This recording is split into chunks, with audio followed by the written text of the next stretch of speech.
హల్లెలూయా. అల్పావమేగైన మహిమాన్వితుడా, అద్వితీయ సత్యవంతుడా, నిరంతరం స్తోత్రుడా, రాత్రిళ్ళు కాంతి కిరణమా, పగటిలు కృపా నిలయమా, ముదిము వరకు నన్ను ఆదరించి సత్యవాక్యమా, నాతో స్నేహమై నాతో సౌఖ్యమైన నన్ను నడిపించి నా యేసయ్యా, నాతో స్నేహమై నాతో సౌఖ్యమై నన్ను నడిపించి నా యేసయ్యా. అల్ప అమేగైన మహిమాన్వితుడా, అద్వితీయ సత్యవంతుడా, నిరంతరం స్తోత్రుడా, కనికరపూర్ణుడా, నీ కృప బాహుల్యమే ఉన్నతముగా నిన్ను ఆరాధించుటకు, అనుక్షణమున నీ ముఖ కాంతిలో నిలిపి నూతన వసంతములో చేర్చను. జీవించదని కొరకే హర్షించదనిలోనే, జీవించదని కొరకే హర్షించదనిలోనే. అల్ప ఓమేగైన మహిమాన్వితుడా, అద్వితీయ సత్యవంతుడా, నిరంతరం స్తోత్రుడా. హల్లెలూయా. దేవుని స్తోత్రం. మీ అందరికీ వందనాలు. దేవుని మాటలు కుసేపు దానియేలు గ్రంథంలో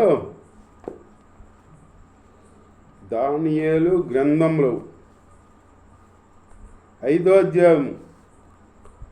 అధ్యాయంలో ఒక రాజు ఉన్నాడు. ఎవరో బెల్షాజరు రాజు ఉన్నాడనమాట. అతను తని అధిపతులు ఉంటారు కదా, పనోళ్ళు, వాళ్ళతో కలిసి విందు చేశాడనమాట. విందు చేసి ద్రాక్ష రసం తాగుతూ రాజభోజనం బోళ్ళు ఉంటాయి కదా, తింటం తాగుతూ అది తాగుతా ఏం చేశారంటే,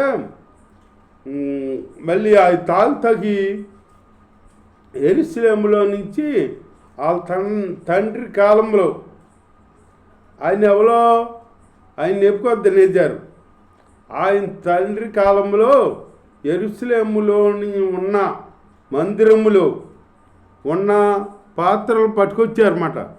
పట్టుకొచ్చి అలా మా భవనంలో పెట్టాడు. నెబుకద్నెజరు రాజు వాళ్ళ తండ్రి పెడితే వీళ్ళు ఏం చేశారో, ఈ తాగి ఆ యెరూషలేములోంచి తెచ్చిన ఈ పాత్రలో తీసుకొచ్చి వాటిల్లో ఈ ద్రాక్షారసం పోసుకుని తాగుతున్నారు అనమాట. తింటా ఉంటాంగా. అసలు దేవుడి పాత్రలో అవి పొగకూడదు, అవి పవిత్రంగా వాడాలి.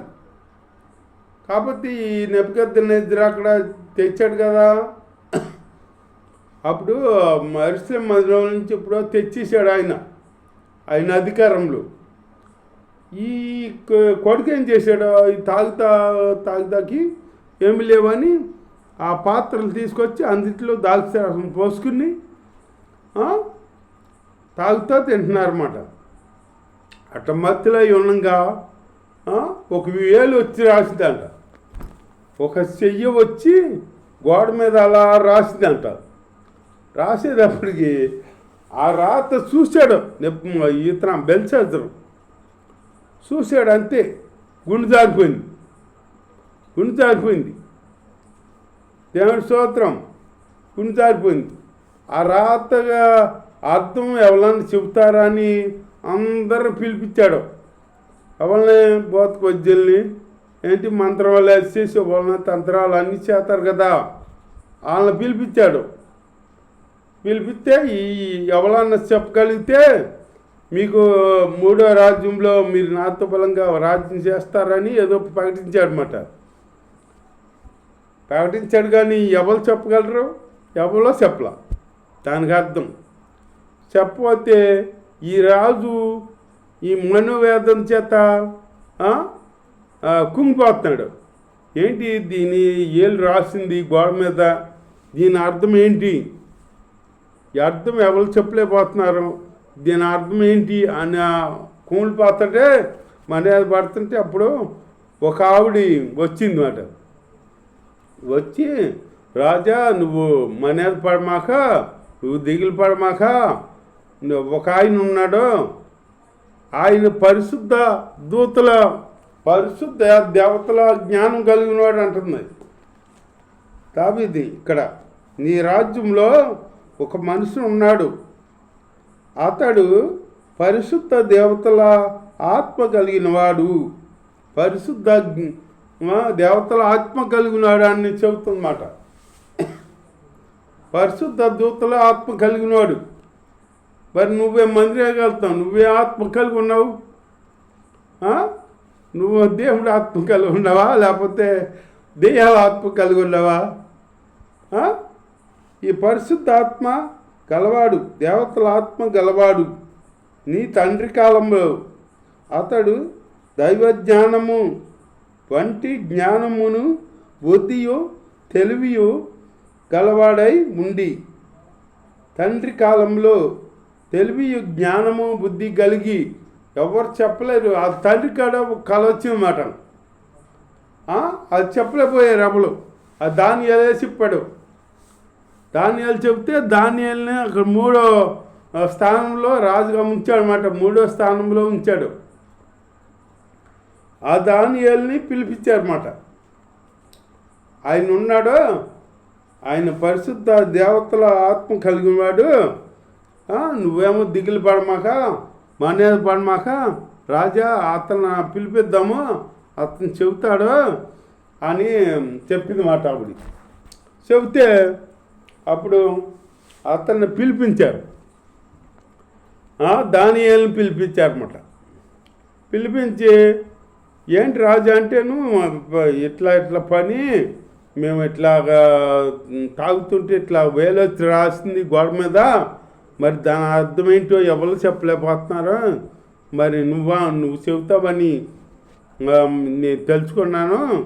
మీరు దేవదూతల ఆత్మ కలిగినవాడు అని, పరిశుద్ధ దూతల ఆత్మ కలిగినవాడు అని తెలుసుకున్నాను, నువ్వు చెప్పంటే అప్పుడు ఇది దేవుడికి మనసుకు అసాధ్యం కానీ దేవుడికి సాధ్యము, నేను ప్రార్థన చేసి చెబుతానని అప్పుడు ప్రార్థన చేసుకుని చెప్పాడన్నమాట. చెప్పి ఏం చెప్పాడు? దేవుడి స్తోత్రం, హల్లెలూయా. రాజా, దేవుడు నీ రాజ్యాన్ని ఒక తక్కిటిలో పెట్టి చూశాడు. ఒక తక్కిటిలో పెట్టి చూశాడు. చూస్తే నీ రాజ్యం తేలిపోయింది. నీ రాజ్యం తేలిపోయింది. తోకలా తేలిపోయేటప్పటికి అప్పుడు దేవుడు నీ రాజ్యాన్ని ముగించేశాడు, తీసేయాలని నిర్ణయించుకున్నాడు. అందుకే ఆ ఏలు అట్లా రాసింది. దానికి ఆ అర్థం ఏంటంటే మేనే టెకెల్ ఓ పార్సల్స్ అని రాసింది కదా. మేనే అంటే నీ రాజ్యాన్ని తక్కిడిలో పెట్టి చూశాడనమాట. అది తక్కువగా తూగింది, తేలిపోయింది అని చెప్పాడనమాట. అని చెప్పి మరి నువ్వు అని చెప్పాడు. చెబితే ఇంకా భయం వేసింది. భయం అయితే ఇప్పుడు ఈ తాగాడు కదా, ఇవన్నీ చేశాడు కదా, దేవుడి దృష్టికి ఇక అతను దేవుడు అనుకున్నాడు అనమాట. ఇతను తీసేయాలి, ఇక రాజుగమంటకి తగడం అని చెప్పేసి అనుకున్నాడు అనమాట. అతను ఆ మర్యాదతో ఇక మనసు పట్టి చనిపోయాడు అన్నమాట. మనసు పట్టి చనిపోయాడు.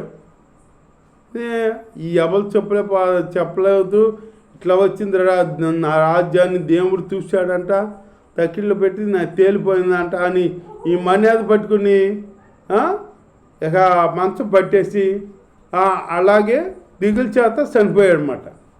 అట్లాగే దేవుడి సన్నిధిలో మనం ఆపవిత్రమైన పనులు చేయకూడదు. ఆ తాగుడు ఏంటి? తాగకూడదు. విందులు చేసుకుని తాగుతూ దేవుడు పాత్రలో పాత్రలు తెచ్చుకుని దేవుడు పాత్రలో వేసుకుని తాగుతున్నారు. మళ్ళీ అవి పవిత్రమైన పాత్రలు, అవి అపవిత్రంగా దానికి వాడకూడదు. అవి తెచ్చుకుని తాగేటప్పటికి దేవుడు చూశాడనమాట. చూసి ఈయన్ని ఇక ఈడి మనం ఉంచకూడదు, ఈడు చనిపోతాకి యోగ్యుడు అని చెప్పేసి ఇతను నిర్ణయించుకున్నాడు అనమాట. దేవుడు నిర్ణయించుకొని అప్పుడు ఈ దానియేలు చేత చెప్పించాడు కదా. దానియేలు చెప్పేటప్పటికి ఇంకా మనేది పెట్టుకుని దేవుడు నా రాజ్యాన్ని చూశాడు తక్కిట్లో పెట్టి తక్కువగా కనపడింది అనేటప్పటికి ఇంకా మర్యాద పెట్టుకున్నాడు. ఈ మర్యాద చనిపోయాడు. అట్లాగే దేవుడు విధిలో తప్పు చేశారనుకో వాళ్ళు ఆ దీర్ఘ రాగంతో చనిపోతారు. ఉండవు. దేవుడు ఎదురుగా తప్పు చేశారనుకో ఎప్పటికైనా అది మనకి ఇదే. దేవుడు ఎదురుగా తప్పు చేయకూడదు మనం. ఇప్పుడు దేవుడితో మనం అట్లా మనుషులతో ఆటలు ఆడవచ్చు, దేవుడితో ఆటలాడకూడదు. దేవుడితో ఆటలాడితే దేవుడు మొత్తాడు అనుకో నీకేముంది, ఇక నువ్వు ఇక లెగలేవు. ఒకసారి ఏదైనా మొత్తాడు అనుకో ఇక నువ్వు లెగలేవు, పడిపోతావు. ఆ మర్యాద పెట్టుకుని ఆ రాజు చనిపోయాడు కదా, అట్లాగే నువ్వు అట్లాగే అయిపోతావు. అట్లా చేయకూడదు. దేవుడు ఎందుకు భయభక్తులు కలిగి ఉండాలి. దేవుళ్ళో మనం ఎంతగా భయభక్తులు కలిగి ఉంటే అంత మంచిది మాట. అంతేగాని దేవుని మందిరంలో అపరితమైన అధికారం ఉందని నేను రాజు కదా, నన్ను ఎవరు అడుగుతారో, నన్ను ఎవరు చేస్తారని ఇతను ఏం చేశాడో ఆ యెరూషలేము మందిరంలో పాత్రలు తెస్తే అవి తీసుకొచ్చి ద్రాక్షారసం తాగారన్నమాట. తాగితే దేవుడు ఊరుకుంటాడా? ఇప్పుడు మనుషులు అయితే ఏమైనా చేస్తే మళ్ళీ లెగుతారు, ఓ దెబ్బ కొట్టినా లెగుతారు. దేవుడు దెబ్బ కొడితే లెగరేక. ఈ రాజుని దెబ్బ కొట్టాడు కదా, రాజు ఏక మంచం పట్టి అలా చనిపోయాడు అన్నమాట. మళ్ళీ అలా లెగలమాట. దేవుడితో ఆటలాడకూడదు మనం. మనుషులతో ఆటలాడినా పర్లా, అది ఏంటి ఒక దెబ్బ కొడతారు అంతే. మనుషులు కొడితే మళ్ళీ తిరిగి లెగుతాం. దేవుడు కొడితే దెబ్బ మనం తిరిగి లెగమేక ఆ దెబ్బతో అట్ట చనిపోతాం అన్నమాట. అలాగా దేవుడికి వ్యతిరేకంగా ఉన్న వాళ్ళు రాజులే నశించిపోయారన్నమాట. మంచం పట్టి కుష్టి వ్యాధి వచ్చి ఇయ్యొచ్చి చనిపోయిన వాళ్ళు ఉన్నారు, చాలామంది ఉన్నారు. అలాగే దేవుడితో మనం ఆటలాడకూడదు. దేవుడితో మనం ఎంతగా దేవుడు ఎంత భయభక్తులు కలిగి ఉంటే అంత మంచిది. దేవుడు ఒక ఆయన ఉన్నాడు పైన, మనం లొంగి ఉండాలన్నమాట. అంతేగాని తల ఎగరేయకూడదు. తలకి ఎగరేసామనుకో, ఎగరేసి తిరిగామనుకో నాకేంటి, నాకు అండబలం ఉంది, కొండబలం ఉంది, నాకు వాళ్ళు ఉన్నారు వీళ్ళు ఉన్నారు అని వాళ్ళు ఇల్లు నేను రక్షించరు. వాళ్ళు ఇల్లు నీకేమో అక్కడికి రారు. ఏదన్నా నీ దగ్గర ఉంటే ధనం కానీ ధాన్యం కానీ ఏదన్నా నీ ఆస్తి కానీ ఉంటే నీ దగ్గర వస్తారు, నీ చుట్టూరు ఉంటారు. ఏమి లేకపోతే నిన్ను అసలు పట్టించుకోరు, నువ్వెవరో తెలియకుండా వెళ్ళిపోతారు. ఏంటో నన్ను వదిలేస్తున్నారంటే నువ్వెవడో అయ్యా ఎక్కడ చూసినట్టుందా అంటారు, అంతే, పట్టించుకోరు. అది మరి మనుషులకు ఉన్నది దేవుడికి ఉన్నది తేడా. దేవుడైతే నువ్వు ఏమి లేకపోయినా దీనస్థితిలో ఉన్నా కానీ నిన్ను విడవడు. దేవుడు నిన్ను విడవడు, ఎడబాయుడు. దేవుడిని నమ్ముకుని ఉన్నావు కాబట్టి నువ్వు దేవుడు నీతో ఉంటాడు. ఎంతటి దీనస్థితిలోకి వెళ్ళినా కానీ దేవుడు లేవనెత్తాడు, పైకి లేవనెత్తాడనమాట. పైకి లేవనెత్తాడు. అంతేగాని మనుషులు మనము లెగుతుంటే గడ్డేసేవాళ్ళే కానీ ఏదో చేత్రంగా ఏదో కాయలు కాసే చెట్టుగా అంట రాళ్ళు దెబ్బలు తగులుతాయి అంట, రాళ్ళు దెబ్బలు తగులుతాయి అంట. అట్లాగే ఉన్నవాడికే దెబ్బలు తగులుతాయి. మరి అవి మనం దేవుణ్ణి అంటుపెట్టుకుని ఎంత ఉన్నా కానీ ఎంత చేసినా మనం అసలు మట్టివాళ్ళం. మనం చిన్న విధొత్తే మనం పైకి తట్టుకోలేమేకం, పైకి లేకం. అదే దేవుడితో ఉన్నాం అనుకో, దేవుడు మనం సహాయంగా ఉంటాడు, సహాయం చేస్తాడు. దేవుణ్ణి అనుసరించి జీవించుకుందాం. దేవుడి యొక్క దీవించుగా.